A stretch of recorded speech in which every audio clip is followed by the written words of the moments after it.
अस्सलाम वालेकुम। इस वीडियो में हम देखेंगे हमारा जो नेक्स्ट टॉपिक था gradient descent. Gradient descent as such कोई रिग्रेशन की टाइप नहीं है, ये है लॉजिस्टिक रिग्रेशन के लिए थीटास फाइंड करने का तरीका है। ठीक है, तो एमएल के अंदर ये काफ़ी फेमस है और ये सबसे ऑप्टिमल वे है थीटास को फाइंड करने का। ओके, इसके कुछ बेसिक कॉन्सेप्ट्स हैं, पहले वो देख लेते हैं। Local minima, global minima, local maxima और ग्लोबल मैक्सिमा। आप इमेजिन मतलब आप एग्जांपल ये वाली लेते हैं। फॉर एग्जांपल एक बंदा है, वो हिल पे खड़ा है और उसने उसका घर जो है वो हिल से डाउनवर्ड है, बिल्कुल ग्राउंड पर है। उसने अपने घर तक आना है और वो हर तरफ फॉग है और उसने ना उसके पास कोई इक्विपमेंट भी नहीं है जिसकी वजह से वो रास्ता अपना फाइंड कर ले। तो वो किस तरह से आएगा? वो यूजिंग ग्रेडियंट डिसेंट अगर हम देखें इसकी एनालॉजी तो सॉरी, वो क्या करेगा, एक स्टेप आगे लेगा, चेक करेगा कि मेरे पिछले स्टेप के साथ जो मैंने अब स्टेप लिया है वो उसके साथ उसको कंपेयर करेगा। अगर तो जो अब स्टेप लिया है उसने वो पिछले से नीचे होगा, डाउनवर्ड होगा, तो वो उसी डायरेक्शन में चलना स्टार्ट करेगा और ऐसे हर स्टेप पर कंपेयर करेगा। ठीक है, और जो डाउनवर्ड होगा उसकी तरफ मूव करेगा। ठीक है तो लोकल मिनिमा क्या होता है? लोकल मिनिमा होता है कि अब फॉर एग्ज़ाम्पल ये पहाड़ है, इस पहाड़ पर फॉग है और वो बंदा जो है वो यहाँ से आ रहा है नीचे डाउनवर्ड। अब वो यहाँ से स्टेप लेगा नीचे आ रहा है, ठीक है, जिस तरह से मैंने बताया उस तरह से कंपेयर करता रहेगा तो ठीक है, यहाँ तक आ गया। समहाउ उसका जो स्टेप साइज था वो इतना बड़ा था कि वो इसको क्रॉस कर गया। वो आगे आया नीचे आया, यहाँ तक आ गया। अब उसको लगेगा सॉरी, यहाँ आ गया। अब जब अगला स्टेप लेगा तो ये पॉइंट इस पॉइंट से अपवर्ड है और जब कंपैरिजन करेगा तो उसका करंट पॉइंट डाउनवर्ड है और अगला स्टेप जो वो ले रहा है वो अपवर्ड है, तो वो नहीं लेगा स्टेप और उसको लगेगा कि वो अपनी डेस्टिनेशन पे पहुंच गया है। ठीक है, तो इस तरह का पॉइंट अगर रास्ते में आ जाए तो वो हमारा लोकल मिनिमम है। एक्चुअल कौन सा था मिनिमम पॉइंट? उसकी डेस्टिनेशन। फॉर एग्जांपल ये इसकी डेस्टिनेशन थी, यहाँ इसका घर है और कह लो कि ये सबसे डाउनवर्ड पॉइंट था उस हिल पर। ठीक है, लेकिन जो ग्रेडियंट डिस्टेंस है उसने क्या किया, उसको यूज़ करते हुए वो बंदा क्या है, यहाँ पर स्टक हो गया और उसको लगा कि यही मेरी डेस्टिनेशन है और वो इसी को अपनी डेस्टिनेशन मान लेगा। ऐसा पॉइंट जो पूरे ग्राफ के अंदर के किसी सबसेट में मिनिमम हो वो हमारा लोकल मिनिमा है। ठीक है, लोकल मिनिमा जो हैं वो मल्टीपल भी हो सकते हैं। फॉर एग्जांपल हम ये वाला सबसेट उठाएं तो इसके लिए लोकल मिनिमा क्या है, ये वाला पॉइंट। ये वाला सबसेट उठाएं तो इसके लिए लोकल मिनिमा क्या है, ये वाला पॉइंट। तो लोकल मिनिमास मल्टीपल हो सकते हैं और ये पूरे ग्राफ के किसी एक सबसेट पार्ट का मिनिमम पॉइंट है। ठीक है, ग्लोबल मिनिमा क्या होगा? ग्लोबल मिनिमा हम डिस्कस कर चुके हैं पहले भी। पूरे ग्राफ के हिसाब से अगर देखें कि मिनिमम पॉइंट कौन सा है, वो पॉइंट हमारा ग्लोबल मिनिमा होगा। ठीक है, और ये एक ही होता है पूरे ग्राफ में। लोकल मैक्सिमा उल्टा ले लो इसका कि लोकल मैक्सिमा मतलब लोकल मिनिमा था किसी एक सबसेट का सबसे मिनिमम पॉइंट, अब लोकल मैक्सिमा होता है कि किसी एक सबसेट का मैक्सिमम पॉइंट। फॉर एग्जांपल इस वाले में देखो, इस वाले में इस सबसेट में ये वाला इसका मैक्सिमम पॉइंट है, तो ये एक लोकल मैक्सिमा होगा। जैसे कि लोकल मिनिमा हमारे मल्टीपल हो सकते थे, ऐसे ही लोकल मैक्सिमा मल्टीपल हो सकते हैं। ऐसे ही आप ग्लोबल मैक्सिमा पर आ जाओ। ग्लोबल मैक्सिमा भी ग्लोबल मिनिमा की तरह एक ही पॉइंट होता है पूरे ग्राफ के अंदर। पूरे ग्राफ के हिसाब से अगर देखें कि सबसे मैक्सिमम पॉइंट कौन सा है, वो उसका ग्लोबल मैक्सिमा होगा। ठीक है, मैं इस पर कोई लंबी चौड़ी बहस नहीं कर रही आपके साथ, मतलब डिटेल में ज़्यादा नहीं जा रही। आगे मैं पढ़ाने लगी हूँ अब। अच्छा, ऐसा पॉसिबल है कि ग्रेडियंट डिसेंट जो है वो किसी एक, ये बात भी हम कर चुके हैं कि किसी एक लोकल मिनिमा पर जाके स्टक हो जाए, उसको लगे कि यही मेरा डेस्टिनेशन पॉइंट है। ऐसा पॉसिबल है, और ऐसा भी पॉसिबल है कि ज़रूरी नहीं वो हर बार ग्लोबल मिनिमा पर ही जाके रुके। ठीक है, ये डिपेंड करता है आपके स्टेप साइज़ पर। आप स्टेप साइज़ चेंज कर दो, जैसा कि जिस स्टेप साइज़ से हम चल रहे थे उस स्टेप साइज़ की वजह से हम इसको ओवरकम कर गए हैं एक ही स्टेप में। ऐसा पॉसिबल है कि हम स्टेप साइज़ और बढ़ा दें तो इसको भी क्रॉस कर जाता एक स्टेप में। तो आप स्टेप साइज़ की चेंजिंग की वजह से, स्टेप साइज़ की ट्यूनिंग की वजह से चेंजिंग्स आ सकती हैं। पॉसिबल है कि स्टेप साइज़ की चेंजिंग की वजह से हम ग्लोबल मिनिमा तक पहुंच जाएं। ठीक है, और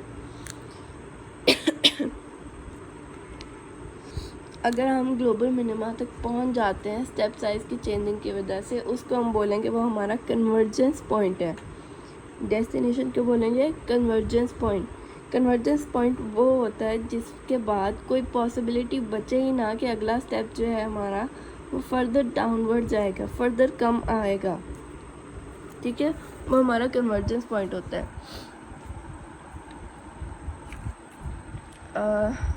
डेफिनेशन पढ़ लें। Reaching lowest point from highest point by increasing और decreasing step size so to reach quick और लेट। आई होप ये समझ आ गया होगा। अच्छा, अब ये मैं कैसे समझाऊँ, जितने मतलब पहाड़ पर अगर खड़ा है ना बंदा, तो वो किसी भी डायरेक्शन में मूव कर सकता है। ज़रूरी नहीं कि उसके पास सिर्फ 4 ही डायरेक्शंस हैं, वो डायगनली भी तो जा सकता है। अब जितनी ज़्यादा डायरेक्शंस उसके पास होंगी मूव करने के लिए, जितनी ज़्यादा डायरेक्शंस में मूव करेगा उतने ज़्यादा थीटाज इंक्रीज़ होंगे हमारे फार्मूला में।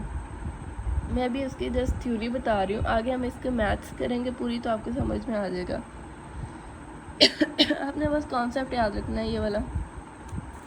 ठीक है, अच्छा, हम कहते हैं कि हमारा जो गोल है ना, जिसको हमने जाके रीच करना है, गोल तक पहुंचना है, उस गोल को हम कह देते हैं कि वो जे थीटा 0 थीटा 1 का फंक्शन है। अब ये थीटा 0 थीटा 1 ज़रूरी नहीं है कि सिर्फ 2 ही हों, ये मल्टीपल हो सकते हैं। जितने ज़्यादा हम रखना चाहें कर सकते हैं इसको। अब जो जे है, ये क्या है, इसका काम है, जे फंक्शन का काम ये है कि ये थीटास को रिड्यूस करे और अपने डेस्टिनेशन पॉइंट तक पहुंच जाए। मतलब थीटास को रिड्यूस करने के लिए, मूविंग टूवर्ड्स थीटा, इसके लिए जे फंक्शन काम करे।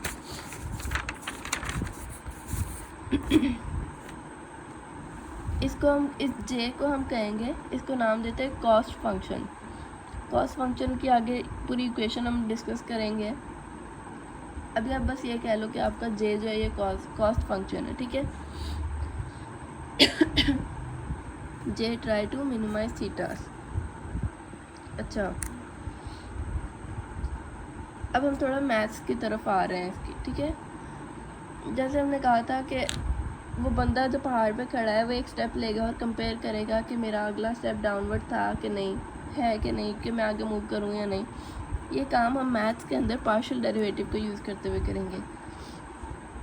पुराना जो हमारे पास एक थीटा की वैल्यू होगी, हम नए थीटा की वैल्यू निकालेंगे और दोनों को के रिजल्ट्स को कंपेयर करेंगे। अगर तो न्यू वाले थीटा की वैल्यू कम है तो हम उसकी तरफ एक स्टेप बढ़ा देंगे, अगर नहीं है तो फिर नहीं बढ़ाएंगे, और फिर पॉसिबली कि ये हमारा कन्वर्जेंस पॉइंट हो।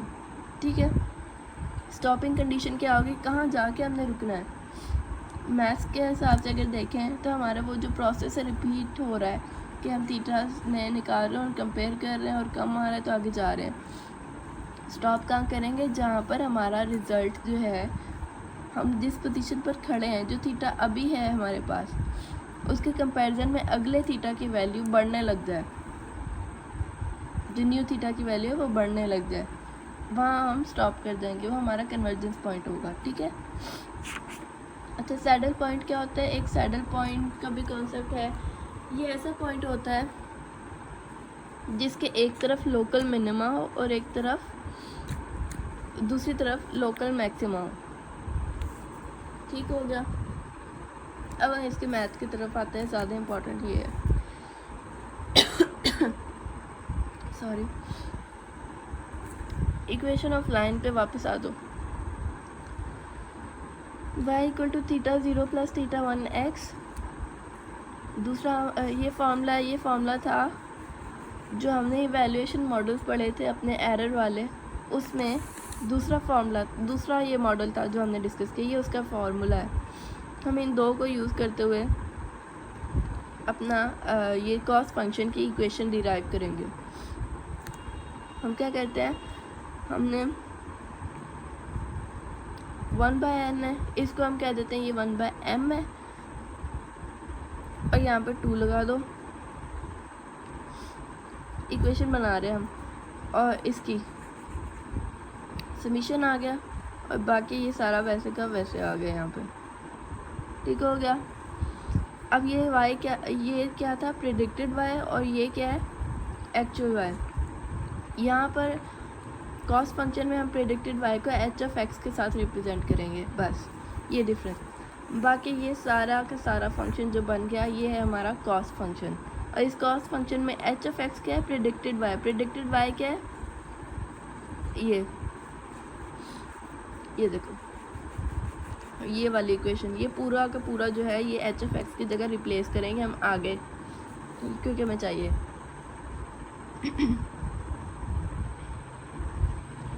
अब ये जो है मल्टीपल आइट्रेशंस के लिए,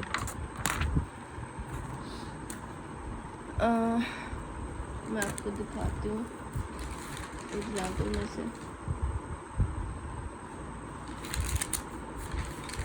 डेटा सेट दिखा दूँ।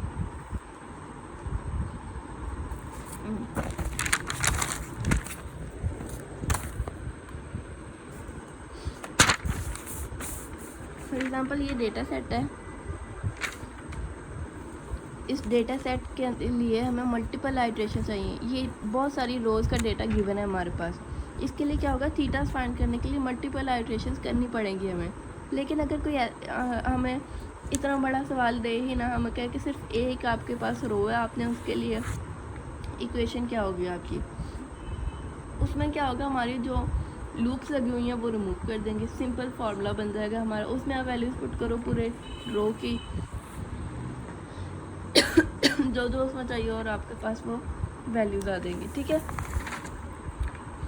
तो अगर तो हमारे पास मल्टीपल आइट्रेशंस के लिए फार्मूला है, उसको हम कहेंगे कॉस फंक्शन है। और अगर इसी फार्मूले में से आप लूप्स को रिमूव कर दो, ये लूप आपने लूप रिमूव की, इस लूप का वेरिएबल क्या था, m जहाँ पर भी आ रहा है वो भी रिमूव कर देना है, और ये जो i है ये भी लूप के लिए थे, ये भी रिमूव कर देना है। बाकी जो बची इक्वेशन, इसको हम कहेंगे loss function. Again multiple iterations के लिए अगर इक्वेशन बनेगी वो होगा कॉस फंक्शन। सिंगल आइट्रेशन के लिए जो होगा हमारे पास वो होगा लॉस फंक्शन। फार्मूला वही है, जस्ट हमने लूप रिमूव की है इसमें से। ठीक है। अच्छा, अब आया मेन काम, थीटास फाइंड करने। थीटास के लिए हमारे पास इक्वेशंस डिराइव करनी है हमने। पहले तो मैं 2 कोएफिशिएंट्स के लिए डिराइव करके दिखाऊंगी, फिर मैं 3 कोएफिशिएंट्स वाला भी डिराइव करके दिखाऊंगी, क्योंकि एक पास पेपर के अंदर क्वेश्चन आया हुआ है कि आप कॉस फंक्शन को यूज़ करते हुए 3 कोएफिशिएंट्स की थर्ड कोएफिशिएंट की इक्वेशन डिराइव करें। तो पहले 2 के लिए देख लें, फिर आपको थर्ड का इजीली समझ आ जाएगा। आप चाहें तो आप मल्टीपल आइट्रेशंस वाले के थ्रू भी निकाल सकते हैं। उसमें क्या है, आपको सबमिशन भी हर एक में आपको हैंडल करनी पड़ेगी। आप चाहें तो आप सिंगल आइट्रेशन वाले के ऊपर भी सारे काम करके इक्वेशन डिराइव कर सकते हैं। मसला एंड में जो इक्वेशन आएगी उसके ऊपर आपने बस सबमिशन लगाना है और वो 1/m वाला काम करना है, बाकी आपका सेम वही फार्मूला बनेगा।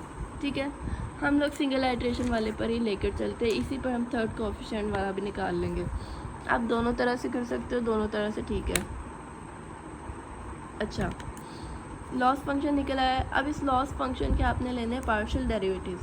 हम जो पीछे 2 टॉपिक्स के अंदर कर चुके हैं ये ऑलरेडी काम पार्शियल डेरिवेटिव्स का, सेम उसी तरह से काम इसमें करना है। आपने पहले with respect to theta 0 partial derivative लेना है इस पूरे का। जब इसका विद रिस्पेक्ट टू थीटा 0 लेंगे, ये 1/2 बाहर पहले से था, ये पहले वैसे के वैसे आ जाएगा। ये पावर आएगी स्टार्ट में, पावर इस 2 के साथ कैंसिल हो जाएगी। ये अंदर वाला जो बाकी रिमेनिंग है ये पहले वैसे का वैसे आ गया। फिर हम पार्शियल डेरिवेटिव लेंगे ये अंदर वाले सेक्शन का।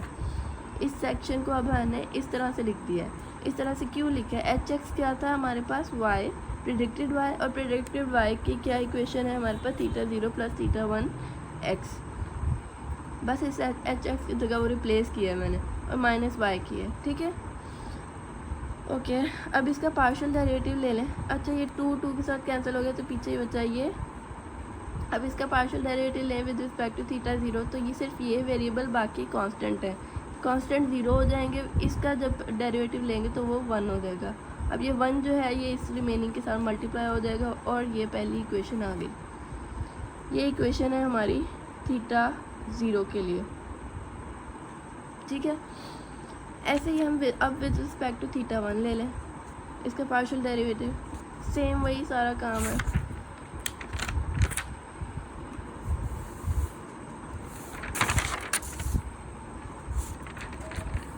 अब पेज कहाँ गया?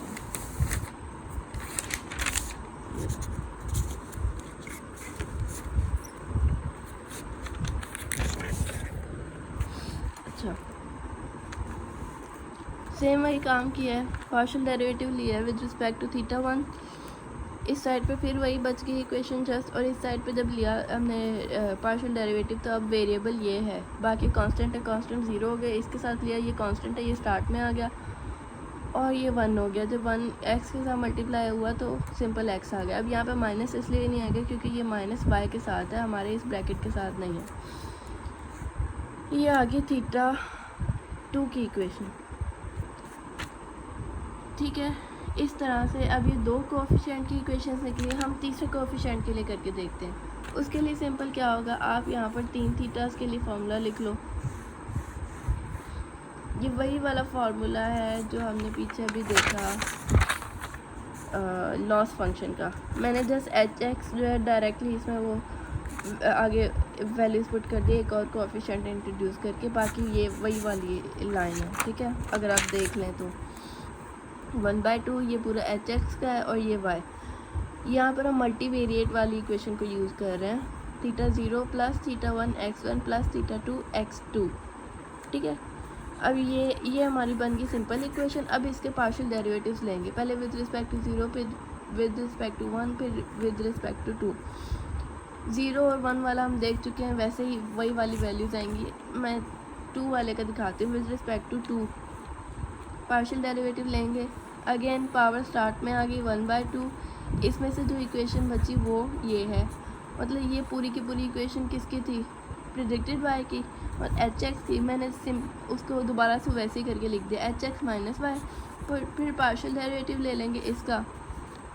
पार्शियल डेरिवेटिव लिया तो ये बचा, ये वेरिएबल और बाकी कांस्टेंट वो 0 हो जाएंगे। इसमें से x2 बच जाएगा, बस वो इसके साथ मल्टीप्लाई हो जाएगा और ये बन जाएगी हमारी थर्ड कोएफिशिएंट की इक्वेशन। यहाँ तक तो बन गई। अगर तो आप चाहें तो आप अगली आगे तक की इक्वेशन बना सकते हैं कि ग्रेडियंट डिसेंट वाली जो इक्वेशन है उसमें थोड़ा सा आगे और काम होना है, तो मैंने आगे नहीं किया हुआ, बट आप इसके अंदर वो चीज़ें ऐड कर सकते हो। मैं बाकी 2 इक्वेशन में करके दिखाऊंगी, सेम वही काम आपने इस इक्वेशन में करना होगा अगर आप चाहें, नहीं तो आप यहाँ तक कर लें, आपकी मर्ज़ी है, जहाँ तक मर्ज़ी करें।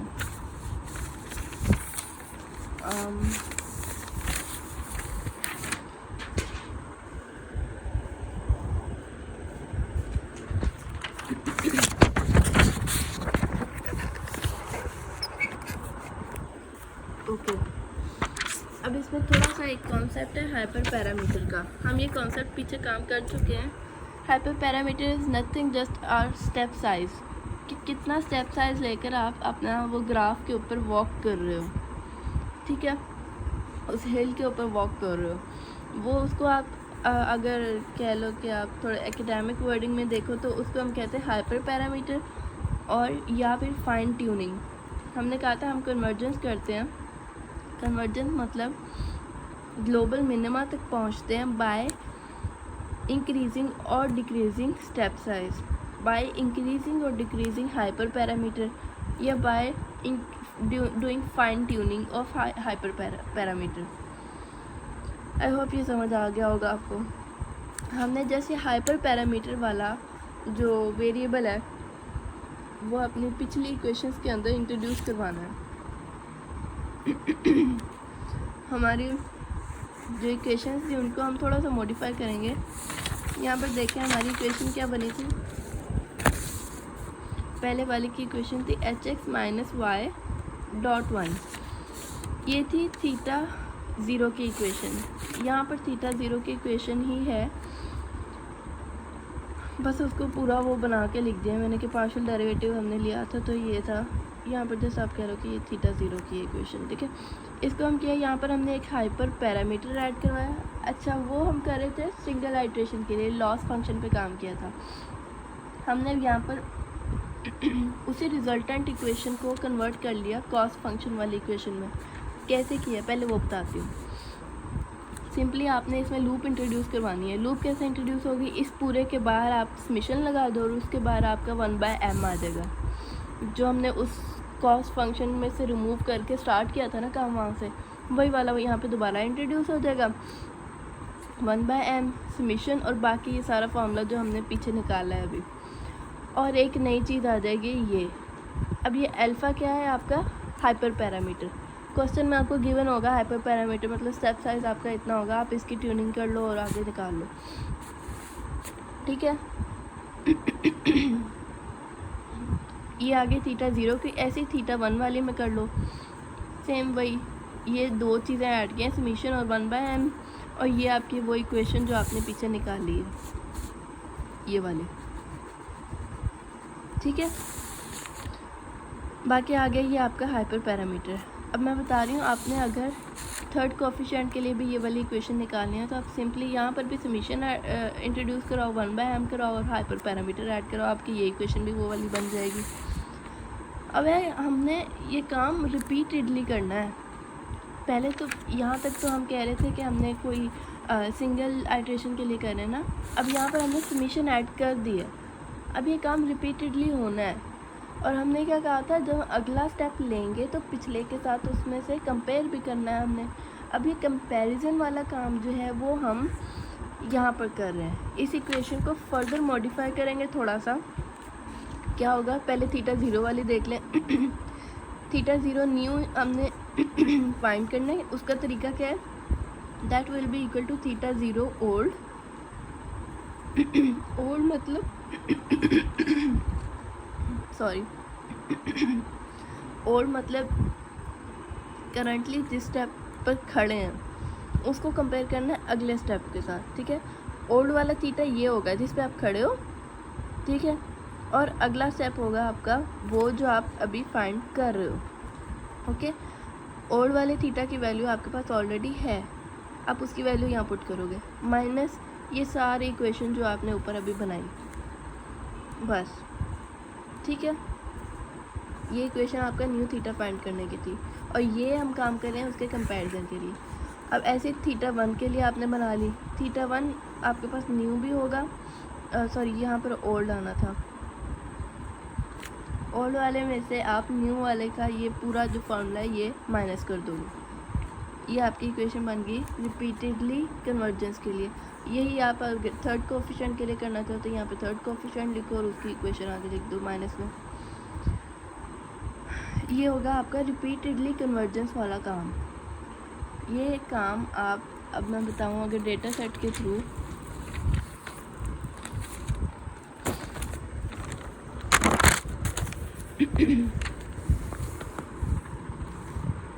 हाँ आप क्या करोगे, सबसे पहले आपके पास ये गिवन है, पहला थीटा 1 और थीटा 0 आपको गिवन होगा, ठीक है, जिसकी बेस पे आप आगे काम स्टार्ट करोगे। आप क्या करोगे, आपके पास अब ओल्ड थीटा ये है, न्यू थीटा आपने फाइंड करना है और ओल्ड थीटा की वैल्यू पहले यहाँ पुट करेंगे।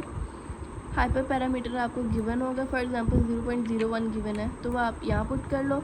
1/m, m क्या है, जितने आइट्रेशन आपको चाहिए, जितने नंबर ऑफ़ रोज़ आपके डेटा ट्रेनिंग डेटा के अंदर हैं। यहाँ 10 है तो 1/10 कर लो। ये लूप जो है 1 से लेके 10 तक चलेगी ये। और यहाँ पर क्या है, hx। अब ये hx को एक्सपैंड करोगे आप वापस, वो जो थीटास वाली इक्वेशन वो यहाँ लाओगे उसके अंदर सारी वैल्यूज़ पुट करोगे। क्या इक्वेशन थी, ये थी। इसके अंदर आप पुट करोगे theta 0 plus theta 1 into x1 plus यहाँ पे थीटा 2 भी होगा अगर थर्ड कोफिशिएंट के लिए डेटा सेट में, तो वो थीटा की वैल्यू इंटू x2 यहाँ पे कोई एक नया x2 भी होगा, फिर x फीचर एक और भी होगा हमारे पास, ठीक है, उसकी वैल्यू माइनस ये y ओरिजिनल y, इसकी वैल्यू यहाँ पुट करो, सॉल्व करो और आपके पास एक आंसर आ जाएगा। अब ये जो न्यू थीटा होगा ये आप यहाँ पर लिखोगे, ऐसे ही आप थीटा 1 निकालोगे, वो आप अगले स्टेप में लिख लोगे। अब इसके बाद क्या होगा, आपको ये y प्रेडिक्टेड जो है ये दोबारा चेंज करना पड़ेगा सारा, ठीक है। इस तरह से आपका सारा काम होता जाएगा। सॉरी, जो ये hx है ना, hx आप पूरा यहाँ सॉल्व ना करो, hx आपको गिवन है, यहाँ पर गिवन है, ठीक है। इन केस आपको नहीं गिवन हो तो आपको वैसे निकालना पड़ेगा, बट यहाँ पर गिवन है y प्रेडिक्टेड। तो आप क्या करोगे, यहाँ hx की जगह सिंपल ये y प्रेडिक्टेड की वैल्यू यूज़ कर लो, क्योंकि ये ऑलरेडी निकाल के दी हुई है उन्होंने। 0.45 माइनस ये एक्चुअल ओरिजिनल वाला था y, वो 0, ठीक है। ऐसे आप निकाल पुट करके इसमें वैल्यूज़ निकालते जाओगे और ये चलता जाएगा चलता जाएगा चलता जाएगा। कब तक, जब तक ये थीटा 0 और थीटा 1 की वैल्यूज़ या तो रिपीट ना होने लग जाएं, या फिर फॉर एग्जांपल इस थीटा की वैल्यू आ गई 1, इसकी भी 1 आ गई या 2 आ गई इसकी, और अगले थीटा की जब कैलकुलेट की वो अब 2 आ गई और इसकी 3 आ गई, फिर अगले की वो 4 आने लगी, 5 आने लगी। ये वाला सिनेरियो बन जाए कि थीटास की वैल्यूज़ इंक्रीज़ होने लग जाएं या फिर यही वैल्यूज़ रिपीट होने लग जाएं, वो आपका होता है कन्वर्जेंस पॉइंट, ठीक है। बस यही था। और हाँ, ग्रेडियंट डिसेंट की 2 टाइप्स हैं, एक है बैच ग्रेडियंट डिसेंट और दूसरा स्टोकेस्टिक ग्रेडियंट डिसेंट। इनमें डिफरेंस ये होता है, बैच ग्रेडियंट डिसेंट जो होता है ये पहले ये सारे थीटास कैलकुलेट करके कन्वर्जेंस पॉइंट तक ले आता है। उसके बाद हमारा काम स्टार्ट कहाँ से हुआ था, हम पढ़ रहे थे लॉजिस्टिक रिग्रेशन, जिसके थीटास फाइंड करने थे ग्रेडियंट डिसेंट को यूज़ करते हुए। ये बैच ग्रेडियंट डिसेंट क्या करता है, पहले पूरे थीटास निकाल लेता है, फिर इन थीटास को उस लॉजिस्टिक वाले फार्मूला में पुट करता है, फिर आंसर निकालता है। जबकि ये स्टोकेस्टिक क्या करता है ये पहले एक रो का थीटा 0 थीटा 1 निकाल लिया इसने, ठीक है, फिर ये जाएगा वापस लॉजिस्टिक वाले फार्मूला पे, उसमें वैल्यूज़ पुट करेगा इनकी, और फिर ये वापस आएगा, देखेगा कि वो लॉजिस्टिक का रिज़ल्ट क्या आ रहा है, किस हद तक अच्छा आ रहा है, नहीं अच्छा आया, फिर वो वापस आएगा यहाँ पे, फिर अगले थीटास फाइंड करेगा, फिर जाएगा लॉजिस्टिक के अंदर वैल्यूज़ पुट करेगा, फिर वापस आएगा अगर वहाँ से रिजल्ट्स नहीं सेटिस्फाइबल हुए, ठीक है। तो इस तरह से स्टोकेस्टिक काम करता है। अच्छा, बैच ग्रेडियंट डिसेंट जो है ये मल्टीपल आइट्रेशंस एक ही बार कर लेता है, इसलिए ये यूज़ करता है कॉस्ट फंक्शन। कॉस्ट फंक्शन में जस्ट सिंपल हम मल्टीपल आइट्रेशंस का करते हैं, जबकि स्टोकेस्टिक क्या होता है, ये एक ही आइट्रेशन करके वैल्यूज़ पुट करके फिर वापस आता है, तो ये यूज़ करता है लॉस फंक्शन। इसको मल्टीपल आइट्रेशन एक साथ करने की ज़रूरत नहीं है। तो इसके ये जो फाइनल फार्मूला बना है, इसमें से आप अगर समीशन वगैरह रिमूव कर दो तो ये वाले फार्मूलाज बनते हैं, ठीक है। और ये इसके लॉस फंक्शंस जो स्टोकेस्टिक यूज़ करता है। बस ये कॉन्सेप्ट था। मेरे पास सॉल्व था सारा वो हमारे असाइनमेंट वाला क्वेश्चन, अभी वो मुझे मिल नहीं रहा, वरना मैं उसके थ्रू आपको सारा इसकी दिखा भी देती कि कैसे सॉल्व होना है वैल्यूज़ पुट करके। बस ये था इसका। और अब अगली वीडियो में हम जल्दी जल्दी से अगले 2-3 टॉपिक्स कवर करेंगे और इंशाल्लाह सिलेबस पूरा हो जाएगा। तब तक के लिए अल्लाह हाफिज़।